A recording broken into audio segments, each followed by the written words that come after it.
CRM learning के online platform पे पुनः आपका स्वागत है। और इस लेक्चर में हम शेर शाह के भू राजस्व प्रशासन या लगान व्यवस्था की चर्चा करेंगे। तो दिल्ली सल्तनत काल में जब तक अलाउद्दीन खिलजी का उदय नहीं होता है तब तक कोई स्पष्ट लगान प्रणाली नहीं दिखाई देती है। अलाउद्दीन खिलजी दिल्ली सल्तनत का पहला सुल्तान था जिसने 50% नगद वसूल किया था भू राजस्व। इस मामले में पूरे भारत के शासकों में और सर्वश्रेष्ठ माना जाता है। दिल्ली और उसके आसपास के इलाके पर उसका बड़ा प्रभाव भी था और उसने लगान वसूली के संदर्भ में एक नई व्यवस्था की शुरुआत की जिसे मसाहत पद्धति कहते हैं। मतलब लगान का जो निर्धारण बिस्वा के आधार पे होगा और 20 बिस्वा बराबर 1 बीघा आज भी होता है। तो ऐसे दौर में 180 वर्ग गज को उसने एक पैमाना बनाया था और उसी आधार पर लगान का निर्धारण किया गया था। फिर आगे चलकर जो शासक थे उन्होंने उसी को एक रोल मॉडल के तौर पर लिया। लगान की दरें तो कम हो गई। फिर इसके बाद कोई शासक ऐसा नहीं था कि जो 50% से ज़्यादा या 50% लिया, उससे कम ही लेते थे।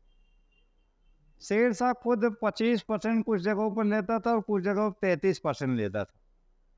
तो इससे भी स्पष्ट है कि उसकी शासन प्रणाली जो थी वो पूरी तरह नगद और फसल के तौर पर भी नहीं थी। अलाउद्दीन खिलजी केवल नगद लेता था, लेकिन शेर शाह के दौर में नगद और जो फसल के तौर पर यानी उपज के तौर पर लगान का निर्धारण था वो भी होता था। तो ऐसे दौर में जो लगान वसूली की व्यवस्था थी उसमें कई सारे परिवर्तन शेर शाह ने किया। तो शेर शाह के भू राजस्व प्रशासन की चर्चा करें, भू राजस्व व्यवस्था की। तो शेर शाह के सुधारों में सबसे अधिक महत्व राजस्व संबंधी सुधारों को दिया जाता है।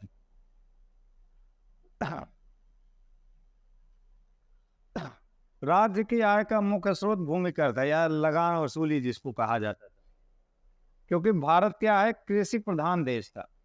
तो ऐसे दौर में, उस दौर में कोई फैक्ट्री वगैरह ये सारी चीज़ें बहुत बड़े स्तर पे नहीं थी। कोई उद्योग धंधा भी उतने बड़े स्तर पे नहीं था। हाँ, कृषि बहुत बड़े पैमाने पर होती थी, तो वही आय का जरिया भी होती थी। तो इसी नाते इसी पर सुल्तान निर्भर भी रहते थे।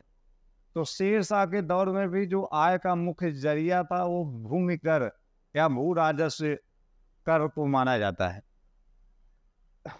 इसलिए शेर शाह किसानों की भलाई में ही राज्य की भलाई को मानता था।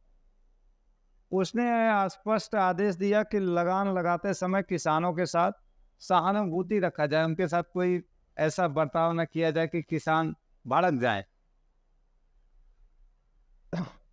युद्ध के समय वह इस बात का ध्यान रखता था कि कृषि को कोई हानि न पहुंचे। मतलब जब युद्ध अभियान में जाता था तो खेतों खलिहानों में जो फसलें होती थी उनको नुकसान न पहुंचाया जाए, इस पर वो ज़्यादा ध्यान देता था।